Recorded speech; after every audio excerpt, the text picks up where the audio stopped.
Hey gang, good afternoon. It's your man Andy Reid here on the Silver Lining. A happy Wednesday to you all. For us here in Melbourne, it is a fabulous day so far. We're being treated to an absolute Bobby Dazzler.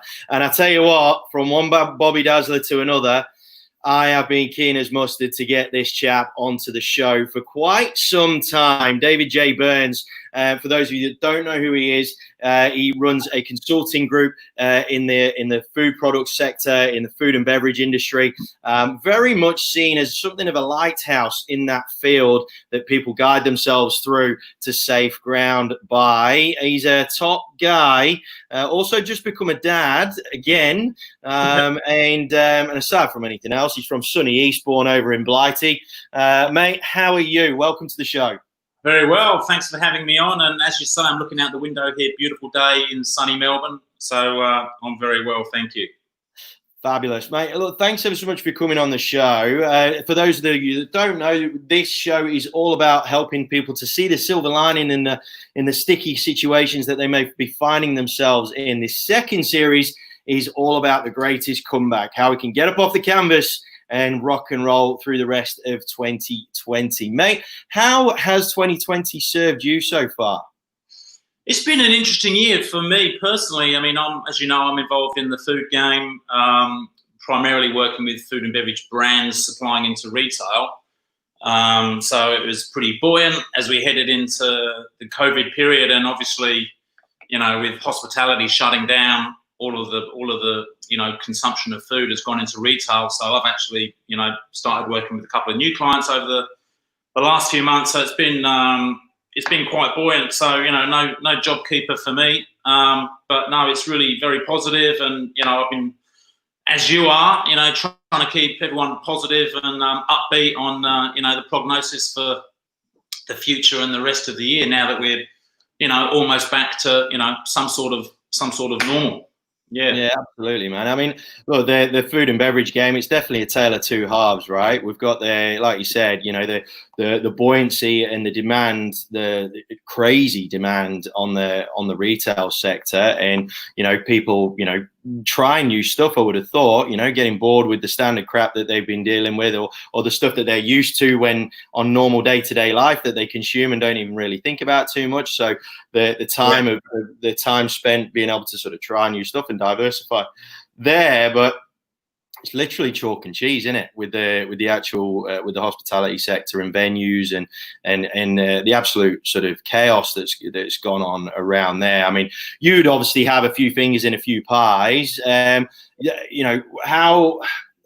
in terms of the sentiment, without stating the obvious because it's crap. How have people in that hospitality side of things, sort of coped? Look, I think it's an interesting question. I mean, it really is. I found that, sort of, to a degree, your mindset does determine your outcomes in that game. And I know businesses, some of the cafes that I drop into have still been doing an enormous amount of takeaway. Some have diversified into making meals for home delivery. Some have even, doing groceries to their local catchment area. So I found that, the real innovative, optimistic, entrepreneurial characters have maybe maintained, 40 to 60% of the business that they had, while others have, pretty much closed. And obviously part of that is depending on where you're located and a few other factors. But I think to a degree, I think the mindset has determined the degree of how they fared over the last 3 months. But all in all, it's been a dire situation. Let's be honest. 100%. I completely. I mean, I know we don't want to preach from on high. At the end of the day, we've all taken hits in various ways, and for you, it was probably sort of more around the arrival of your gorgeous little newborn. And before we crack on into anything sort of deep and meaningful, give us a bit of a highlight reel as to who you are, where you're from, and give us a bit of an MO in terms of your background. What brought you to Australia, and then from there, what got you into the F&B game? Yeah. How long have we got? I'm joking. So grew up in the UK, like your good self, on the south coast of England there. Beautiful, great upbringing, little seaside fishing town on the southeast coast near Brighton.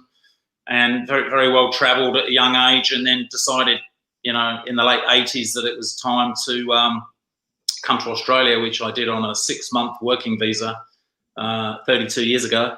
So obviously through that journey, I became a permanent resident citizen, and was going up and down the East Coast, did the Sunday Islands, and just had a great time. So I was, a chef by trade for the first decade of my working life. And then, as I was telling you, I had a very, call it a lucky break, but, you do create your own luck. I had the opportunity to join Coles Supermarkets as actually in that capacity as a, qualified, experienced, culinary individual to help with the development of the ready meals era for Coles and Coles Supermarkets. So we're talking what, early 90s? This is, mid-90s, 1995, yeah. Right. So, and then that was the sort of product and concept development area, was part of the deli and bakery buying team. And so I remember looking over thinking, well, I can do that too. And very quickly, morphed into the buying ranks. Mm-hmm. So a buyer in the deli. And then I ran the in-store bakery business for Coles for 3 years. So I was Coles for 10 years. Amazing trajectory of, personal and professional growth that I still look on very fondly.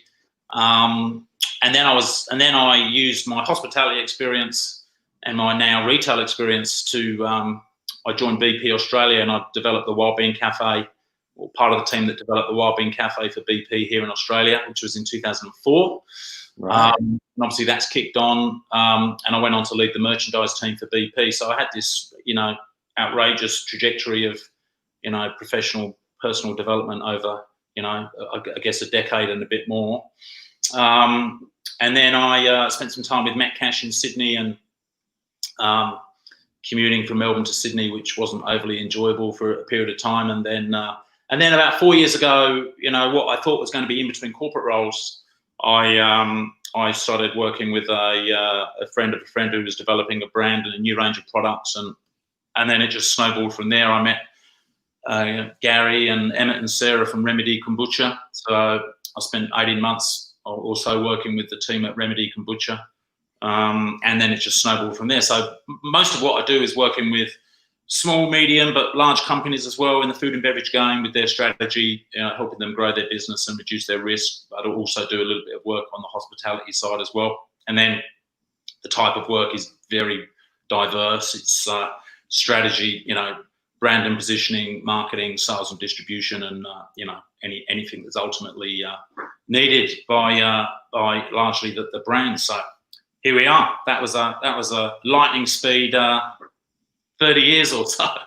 Mate, that's seriously, man. It sounds like a hell of a ride. That's in a good way. That sounds like a really entertaining ride that you've been on, right? I mean, one thing that I really like through that story, though, is your ability, initially to be in a certain position, see something from over the fence, so to speak, and go and having the grip, the bit between you within yourself to say, you know what, I reckon I could do that, and giving it a red hot crack. I think one thing that and you will see this time and time again, is it's very, very easy to become tunnel visioned and pigeonholed with what it is that you do. I think a lot of people, and it's interesting, it sort of really ties in quite well with the conversation that I was having with Mel yesterday, when we're talking about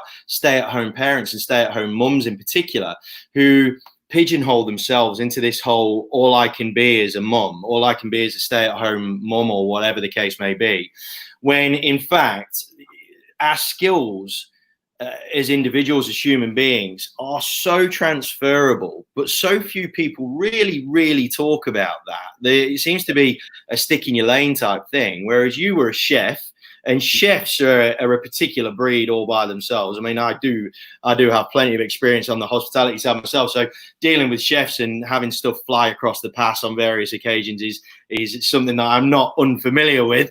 But to be able to sort of traverse yourself on very hands-on, because being a chef is deep, it's dirty, it's hectic, into a very, very corporate sort of role.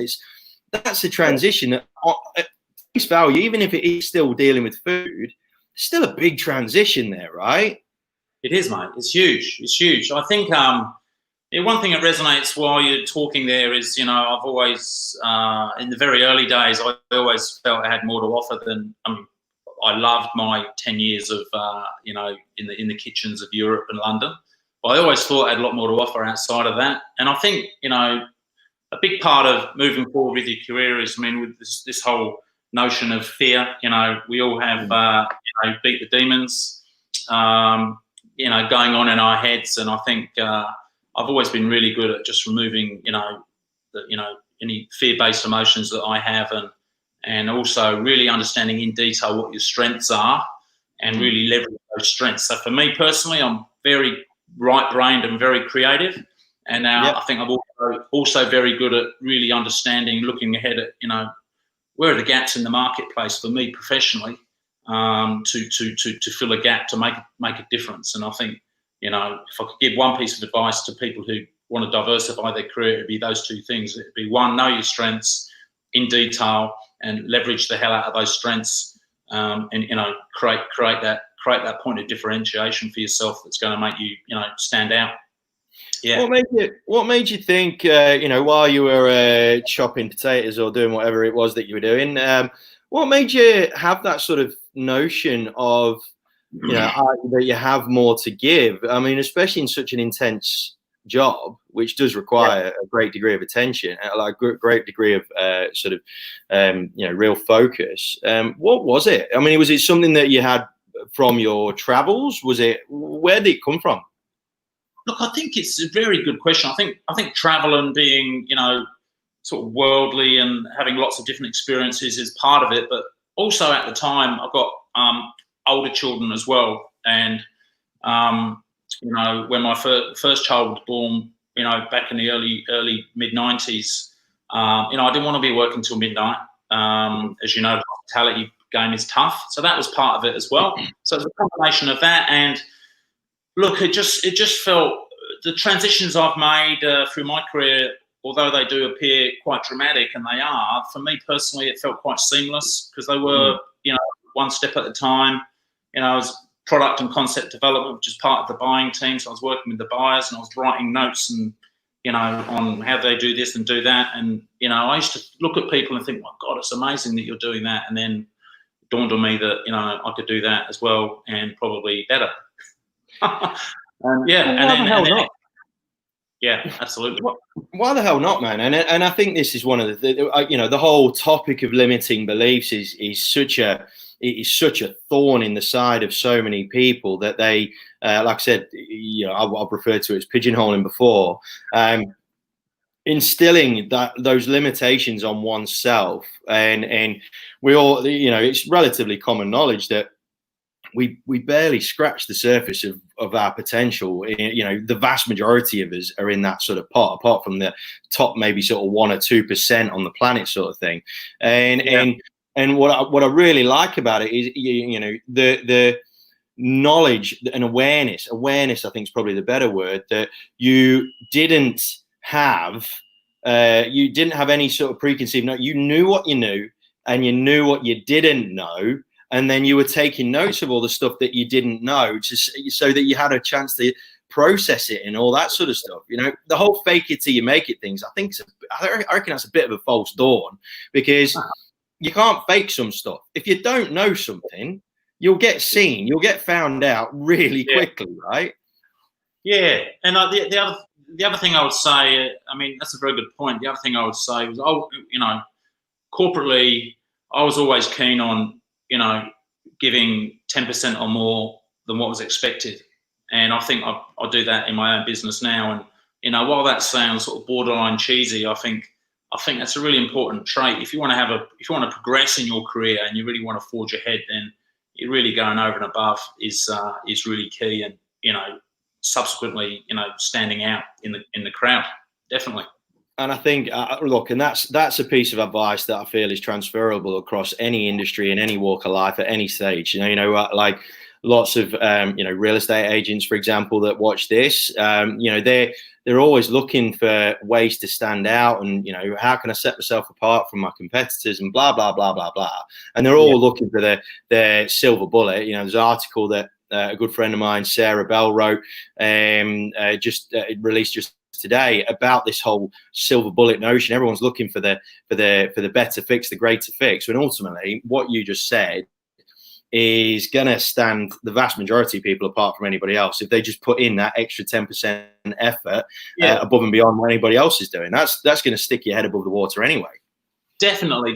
And the other piece, I think you've mentioned on a couple of LinkedIn comments over the last couple of months, this notion of narrow, deep focus versus outrageous diversification. And I think I've probably done both quite well, but I think when I reflect back on my corporate career, when I was really sort of kicking coals big time, I had a very, very, very narrow laser focus on what I was doing, to the point where it actually dominated my life, which I wouldn't encourage. But equally, I think there comes a time, and, it's probably a bit of a unrealistic stigma around, when you get to, late 30s, early 40s, that's the time to start, being a little bit more entrepreneurial. But I would argue it should be the other way around. I think, between 20 and 30, when you more than likely don't have kids and have lower commitments, is the time that, you should be really just experimenting with everything under the sun, to really sort of flash out where your strengths are and ultimately, create happiness for yourself. I mean, ultimately, we want to be happy, right? Yeah. 100%. Now, like let's talk about identifying strengths a little bit more. I think you've stumbled across a really good topic that hasn't really been talked about too much on the silver lining. You mentioned that you had a good upbringing, good education, and had a chance to travel, all that sort of stuff. Was there anybody or any influence in your life that sort of allowed you to really focus on what those strengths were? Because my personal background, it was kind of like the opposite way. Like when I was back in England a few weeks ago, we were doing some tidying up, and I found a report card from the headmaster of my primary school, and this was a report card from when I was 8 years old, and his summation of my life basically said, will effectively, words to the effect of, "We'll get nowhere with his current attitude," and I'm like, man, I was 8 years old. And I think, the whole topic of identifying strengths is it's a really critical piece. So when, in terms of your strengths, like without, making yourself feel all egotistical and whatnot, how and when did you identify really what your strengths were, and what are they? Yeah, I think it's definitely, he's definitely the ideas man.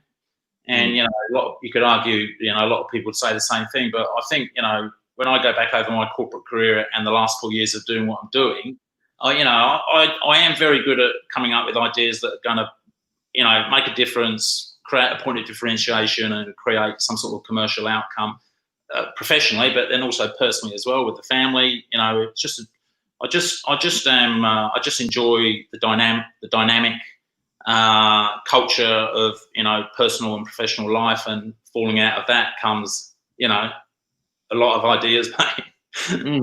Yeah, and then the challenge with that is distilling them down to create that narrow, deep focus that we were talking about before. So and then also I do miss leading big teams. I've led very big teams corporately. So I am a people person, and I do enjoy working with people as well, which is definitely a strength as well. Yeah. Well, the things that you talk about there, right? A lot of people who have that creative gene in them, they really struggle to work out how that can be monetized, or how they can apply that into a meaningful role that's going to provide them with the life or lifestyle that they want, right? And you're very fortunate in this, like you said, you're very lucky. But luck is made. It is opportunity, opportunity and timing and all that sort of stuff. But that's a challenge that so many people face. They feel that because they're not analytical, or they haven't got the degrees or the medicine, they're not good at, they're not a doctor or anything like that. And particularly those entrepreneurial types who like kind of thinking, I reckon this idea, but they really sort of lack the bottle, for want of a better word, the guts to really give it a red hot crack. Obviously, you had that sort of transition from the front line into corporate land. But while you were in corporate land, and this is a question I wanted to ask, while you're in corporate land, was there any times where you were getting frustrated because of the potential restrictions that corporate land can place on you? Was there any sort of times like that? Oh my God, absolutely. However, I do consider myself very lucky corporately, because I was almost always in areas that were, very dynamic, and I was in areas where, a lot of my peers and people I was working with didn't necessarily have the knowledge and experience that I did in the food game to undertake what needed to be undertaken, whether it was a Coles or BP. So, but the answer to your question is, yeah, absolutely. Yes, definitely. But I was fortunate at the same time. Yeah. I think a really critical point there that you made is the acknowledgement of other people's strengths, but also acknowledging your role in making up for their shortcomings. And I reckon there's a lot of people that understand what their strengths are, but then when it comes to interacting with people that they might have put on a pedestal, or they're at a higher level, or whatever the case may be, ultimately the interaction's there because of the fact that they are seeing something in you as an individual that they lack, that they can't get their head around or whatever. Otherwise, why the hell would they bother with you? Right? No, absolutely. And I mean, that's a real whole, leadership topic there around, it is about, in a corporate setting, it's absolutely, team first, individual second, or it should be culturally, I'm talking about. Yeah. And great leaders are great at bringing out the best in individuals and in teams. And, I know that's another massive topic, the whole leadership thing. But again, I was part of leading great teams. I was also part of great peer group, and I almost always had, good leaders as well. And, I think, on moving forward from here corporately, I think there's, such a massive opportunity culturally in the corporate world now with this whole, working at home thing, which, is really exciting, I think. And I can just imagine, some of the people I've worked with in the past, who would be seriously challenged with, employees working ongoing. I'm talking about now. Yeah. Okay, if I work from home today, it's this whole trust, issue, and I think it's quite exciting. So, but no, leadership in everything you just mentioned is everything. In fact. Yeah. And I think that I've learned that. I learned that through my hospitality days. Like, for example, a very real example is understanding that Carlos, the campus Christmas Spanish bartender, was always going to be better than me at making cocktails, right? So I'll let him go do that while I go do the rest of the stuff that would make his head pop off his shoulders. But he's cool because he's going to rock and roll those espresso martinis like there's no tomorrow, and acknowledging his skill set in that. So I want to let's talk about the future then for a bit, because the trust factor within teams is definitely going to be a thing that's going to make or break operations moving forward. Opportunity being that there is going to be so much good talent available for those leaders that have that ability to be flexible and to provide that element of trust with people. Interestingly, I was speaking to a HR advisor last week privately, and she was saying that she's really concerned because a lot of SMEs are really struggling with that trust thing, and they're actually looking to shore up work contracts so that they are super watertight, so that because they of that complete lack of trust. In this whole greatest comeback thing, trust is going to be one of the critical pieces for any leader. Now, if you're, you for example, see the opportunity in all of this, but if you're a person, if you're a leader who has, relied on that sort of micromanagement sort of style type stuff. How can you, in your opinion, how can you transfer yourself from that real closed mentality through to a mentality that's going to allow your business to stay relevant in 2020? Yeah, look, it's a great question, and I was just thinking then is a really great program around. It's a good timing for corporate Australia to have a really deep, the corporate survey, the climate survey type approach, and to really understand how everyone is feeling and about the past, about the current, and about the future. And I did a little bit of work on this a few years ago, and one of the most important things for a great organisational culture is for the individual's employees' values aligning with the organisation values. And when they don't, it's a pretty ugly place to work, and performance is generally impacted. But when the personal values align with the company values, and it's just a great place to be. So I think it's an amazing opportunity right now with everything that's just occurred over the last 3 months, for organisations to undertake that process, and ultimately with the objective of aligning personal values with company values. And the answer to your question sort of falls out of that. Yeah. How do you, with the whole topic, I've been loving the topic of values as and when it's come up in conversations that we've had so far on Silver Lining. Now, how do you go about getting what your team's values actually are as an individual? Because they have been bastardized by corporate land. Let's face it, they have. And people feel that they give you the answers that you want to hear as opposed to what the ones that they actually are, the values that they actually have as individuals. How do you go about creating the environment that allows them to feel they can express all those freely? Well, values are ultimately, you're asking the question, what do you value ultimately? And, there's a couple of, formal programs that I'm aware of where, that question is asked, what do you value? And there's a million options with 200 different words. So, and then the results of that is populated, by segment, by department, whatever. And then ultimately, the culture that the organisation exhibits from the top, should line up with that. So, I mean, it really is as simple as understanding, what do employees value. And while individuals may, value slightly different things in a different sequence, but fundamentally, when it's aggregated across 20 or 50 or 100 or 500 employees, it's quite powerful. Yeah.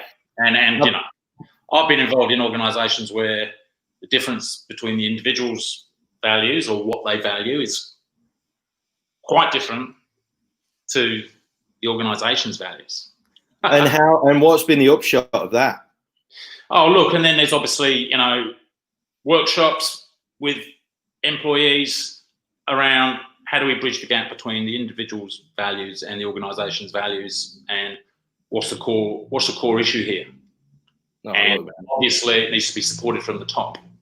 Yeah, absolutely. Yeah, I couldn't agree with that more. I think leaders need to understand the power that those values have on employee behaviours, and because the vast majority of employees just see values as a measuring stick, a yardstick that they are measured by and whatnot. KPIs are set by the values, blah blah blah. When ultimately, the topic of culture has been such a over-talked and underworked thing, I reckon, overall. Loads of people are just saying it because it's fashionable, because it's trendy and all that sort of jazz.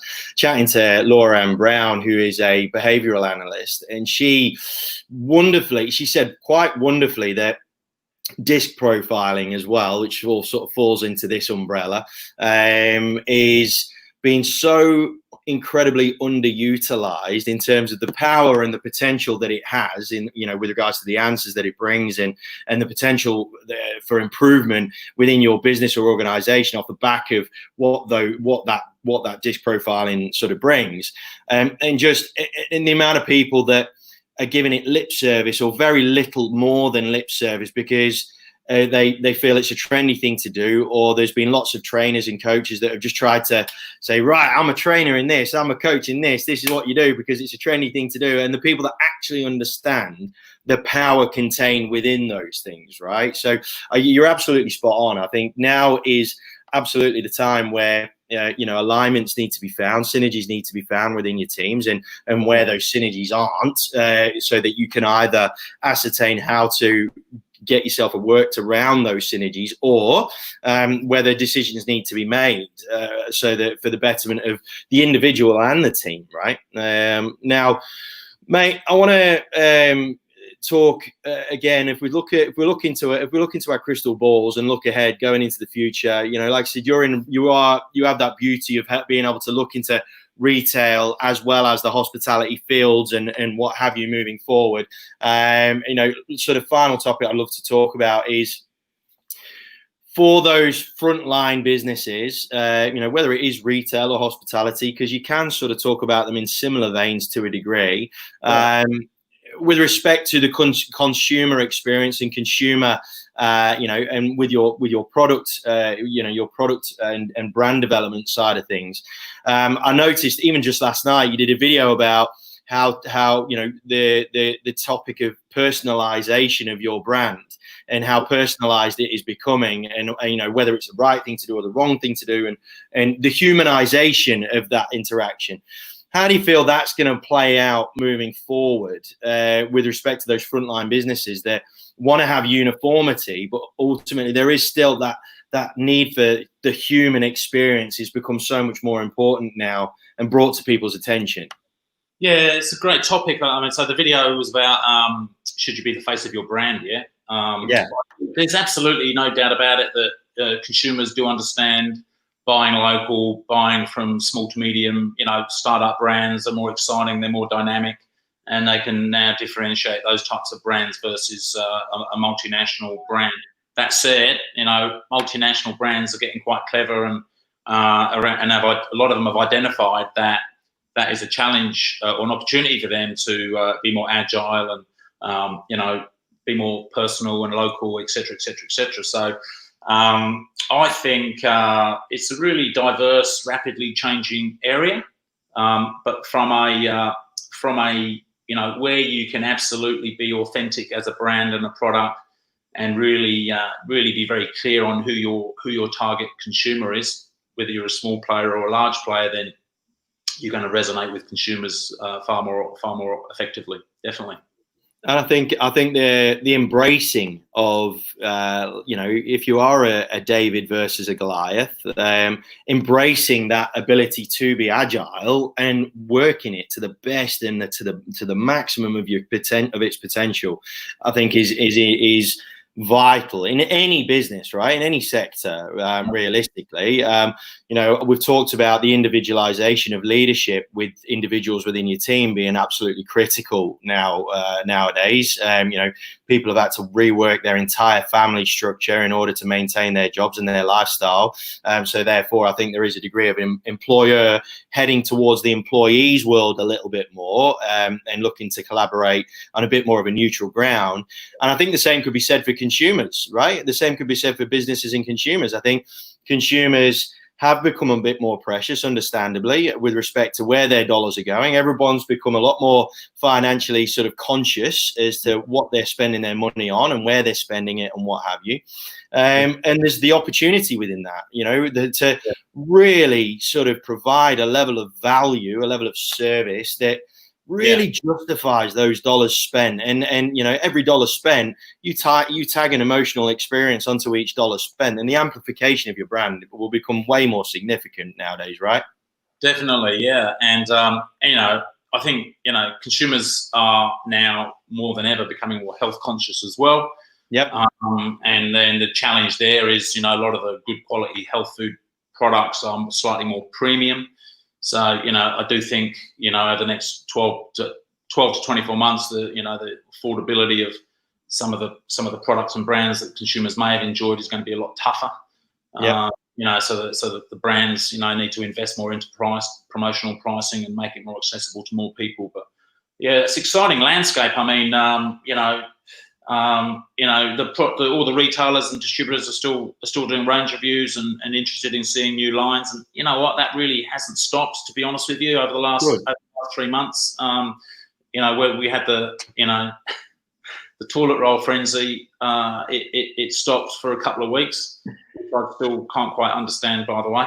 But it's exciting times ahead. And you know what, as I said earlier, it's all about differentiating, right? So if you can create a great product and have a great brand, and really resonate with your target consumer, and really meet a need that hasn't been met yet. So be different, not better. Being better isn't good enough anymore. Then and you're patient, and you can persevere. Then you're going to be successful, whether you're large or a small business. Yeah, mate. The stuff that's come out of your mouth over this course of the last half an hour has been absolutely brilliant. Like, honestly, like just the real simplicity around the things that you attribute your success to. Going that 10% above. Being better is no longer the thing. You've got to say why you are different, and but also the fact that there's still room for people to be successful. There's still space, on the metaphorical shop shelf to park yourself and be present and be in front of your consumers and what have you. And it's just, mate, you're absolutely brilliant. And I love all the stuff that you do with LinkedIn and all your little videos. And I really wish that a lot of leaders would really take your example and keep it simple with the stuff that you talk about, but really make a difference with the points that you make, man. So look, hats off to you with everything that you're doing. Thank you so much for your time. I really appreciate it. And all being well, this won't be the last time that we see you on the Silver Lining. No, mate, let's do it again. Enjoyed the chat very much. Excellent, man. Look, you take care. All the very best, man. Enjoy the rest of your week. Give my regards to your family, and let's talk again soon. Thank you very much. Thanks, man.